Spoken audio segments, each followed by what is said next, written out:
Muitas culturas em épocas diferentes apresentaram lendas e mitos a respeito de cidades perdidas, locais que esconderiam muita riqueza e mistérios indecifráveis.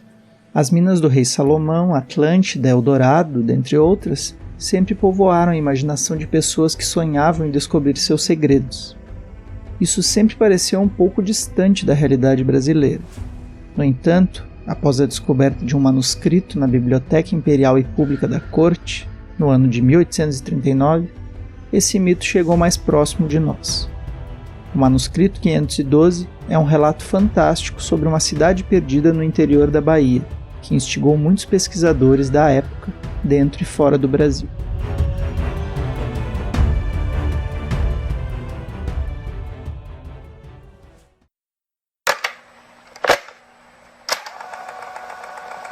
Olá, meu nome é Guilherme Galvão e esse é mais um episódio do Funil de Histórias.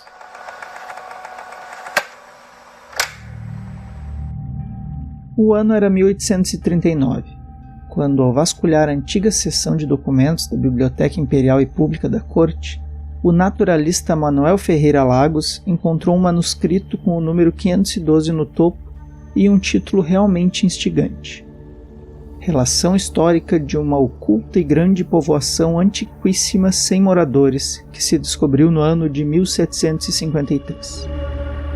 Tal documento apresentava um breve relato de uma expedição bandeirante que havia encontrado as ruínas de uma cidade abandonada no sertão brasileiro.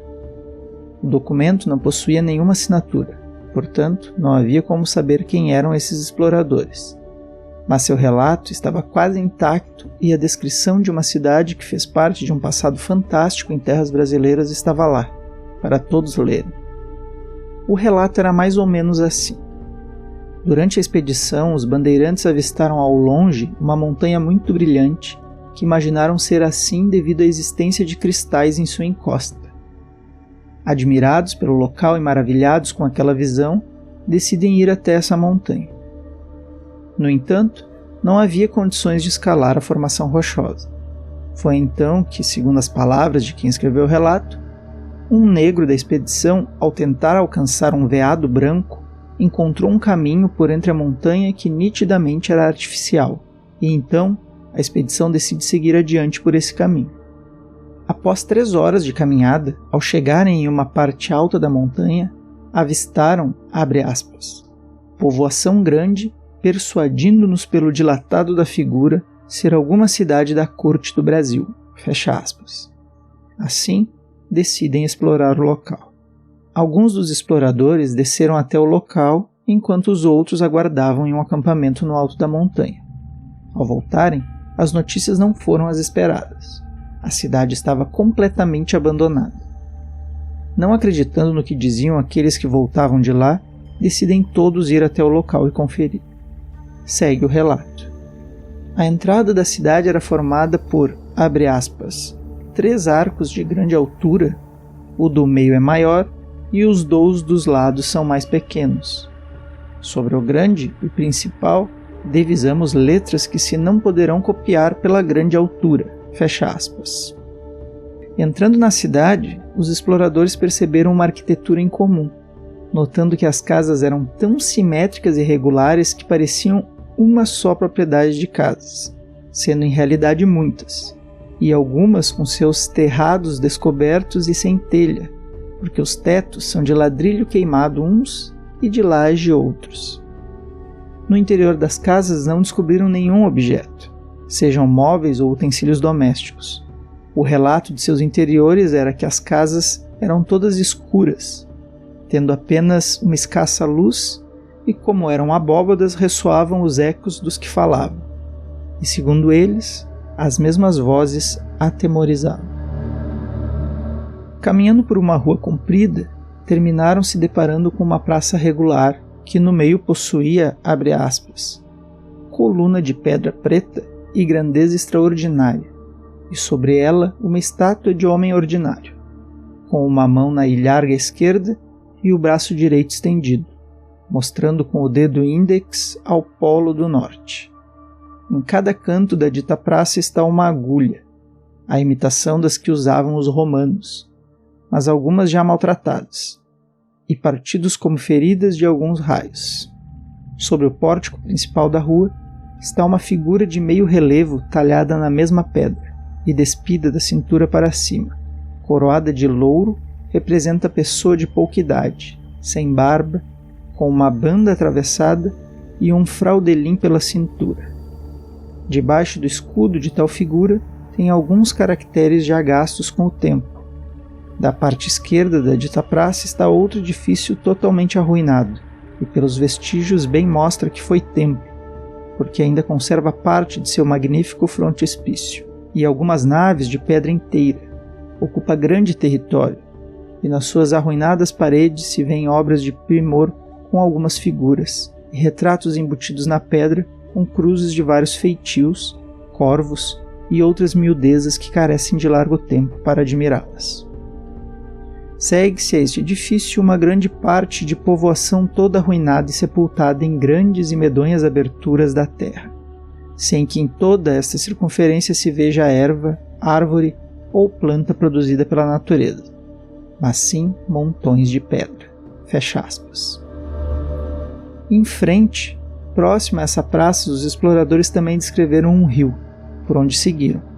Após 3 dias caminhando pelas margens, encontraram uma enorme cachoeira e próximo a ela algumas furnas e cavernas. Ao voltarem às ruínas da cidade, um dos exploradores, chamado de João Antônio, encontra uma moeda de ouro muito grande, onde vinha uma imagem ou figura de um moço posto de joelhos e, de outra parte, um arco, uma coroa e uma seta. Após a exploração do local, ao chegarem na região entre os rios Paraguaçu e Una, os exploradores decidem enviar uma carta ao Rio de Janeiro, originando assim o documento 512. O manuscrito anônimo foi entregue ao Instituto Histórico e Geográfico Brasileiro, que decidiu averiguar. O documento coincidia em data e localização com o relato do bandeirante João da Silva Guimarães, que entre 1752 e 1753 teria noticiado a descoberta das tão procuradas minas de prata de Robério Dias, o Muribeca, na região dos rios Paraguaçu e Una, no sertão da Bahia. Por esse motivo foi considerado um relato verdadeiro. As minas de Muribeca eram uma lenda que já povoava o imaginário brasileiro, e resumidamente contava a história de Robério Dias, que havia herdado uma grande mina de ouro e prata de seu pai no interior da Bahia e se recusou até sua morte a revelar a localização da mina. Os intelectuais brasileiros da época pareciam entusiasmados com a possibilidade de encontrar tanto as minas de Muribeca quanto da existência de um passado grandioso, povoado por civilizações avançadas, diferente da realidade dos indígenas encontrado aqui pelos portugueses ao chegarem no Brasil em 1500. Assim, muitos esforços foram empreendidos na busca e localização dessas antigas ruínas e em 1840 o cônego Benigno José de Carvalho e Cunha foi enviado em uma expedição para encontrar a cidade perdida da Bahia. Mas o cônego tinha um problema. O manuscrito não indicava a localização da cidade perdida. A única pista era a referência a um rio ou riacho que os exploradores seguiram até chegarem aos rios Paraguaçu e Una. Desse modo, o cônego Benigno afirmou a hipótese de que o lugar indicado pelo documento seria a Serra do Sincorá, no sertão baiano. Benigno chegou à cidade de Valença em 5 de fevereiro de 1841, e devido a fortes chuvas, a expedição até a serra foi cancelada. Então ele começou a pesquisar entre os moradores se eles sabiam algo a respeito dessa suposta cidade e passou a ouvir algumas lendas que faziam parte do folclore local. Ouviu de um morador que havia subido a Serra do Sincorá que a cidade existia em meio a uma mata, a leste da serra, mas que nunca teve coragem de adentrar essa mata. De outros moradores mais antigos ouviu histórias sobre uma antiga cidade e relatou que uns diziam que ela havia sido destruída por, abre aspas, terremoto, outros que por aluvião, inundação. Alguns afirmam que ela existe, mas que nela está um dragão que traga quem lá se aproxima. Outros dizem que quem lá vai não volta. E a este respeito me contaram uma anedota de certo coadjutor, sacerdote, que foi a desobriga, uma visita clerical, para aqueles sítios e nunca mais apareceu. Fecha aspas. Tais relatos confirmaram para o cônego a veracidade do manuscrito. Então ele planejou uma nova expedição para o fim de 1841. Durante os 4 anos seguintes, o cônego Benigno continuou explorando o interior do Brasil em busca da cidade perdida descrita no manuscrito 512. Então, em 1845, o IHGB publica uma carta reveladora sobre as expedições do cônego. Segundo o historiador Johnny Langer, em seu artigo intitulado A Cidade Perdida da Bahia, Mito e Arqueologia no Brasil Império, abre aspas, o relato possui um momento curioso comparado com outras cartas do Papa. Dedicou muitas linhas para descrever com grande entusiasmo uma caverna situada no Rio da Prata, onde percebemos um surgimento de imagens delirantes, típicas de exploradores em situações de extrema dificuldade ou frustração. Benigno permaneceu em campo provavelmente na região do Sincorá até 1848. Surgiram boatos de que teria ficado louco, escutando sinos e outros sons. Escreveu para o bispo Romualdo Seixas, solicitando faculdades espirituais para beneficiar os habitantes da nova cidade a ser descoberta, onde em breve entraria. Outros rumores desse período diziam que Benigno teria realmente encontrado as almejadas ruínas e que minérios preciosos estariam sendo explorados por seus superiores hierárquicos. O que sabemos de concreto é que retornou frustrado para Salvador, vindo a falecer nesta cidade em 1849. Fecha aspas. Com a morte do cônego Benigno, morreu também a esperança do Império Brasileiro de encontrar a grande civilização antiga que serviria de espelho para construir a identidade de uma nação.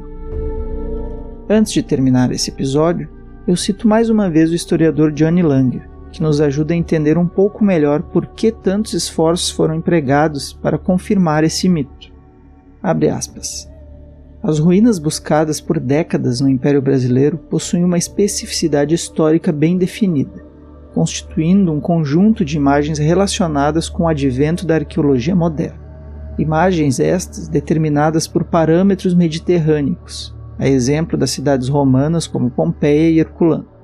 Sabemos hoje que essas ruínas brasileiras nunca existiram, e o que os estudiosos perseguiram foi uma miragem, um mito arqueológico.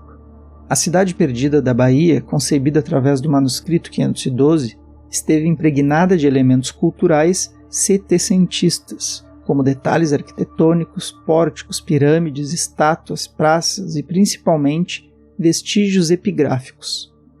Sua interpretação pelos acadêmicos oitocentistas deve ser entendida por meio de teorias arqueológicas vinculadas com esse momento, a exemplo do difusionismo e das recentes descobertas de ruínas maias na América Central. Fecha aspas. Mas a história da Cidade Perdida da Bahia não terminou aqui. Muitos exploradores continuaram em busca de sua localização, dentre eles o coronel britânico Percy Harrison Fawcett, cuja história de suas explorações em busca da Cidade Perdida do Brasil acabou virando um filme chamado Z, A Cidade Perdida.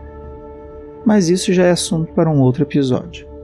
Caso você queira saber essa história, deixe um comentário, envie uma mensagem, que no futuro podemos falar mais a respeito da fantástica história da cidade perdida que nunca existiu.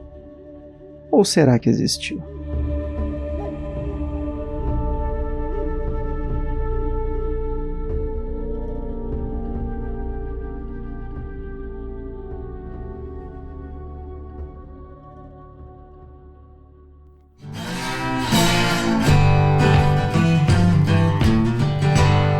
Se você gostou dessa história, divulgue Funil de Histórias, curta, compartilhe em suas redes sociais, se inscreva no canal e deixe suas sugestões para um próximo programa. Quem sabe sua história não aparece aqui. Abraço e até a próxima. Tchau.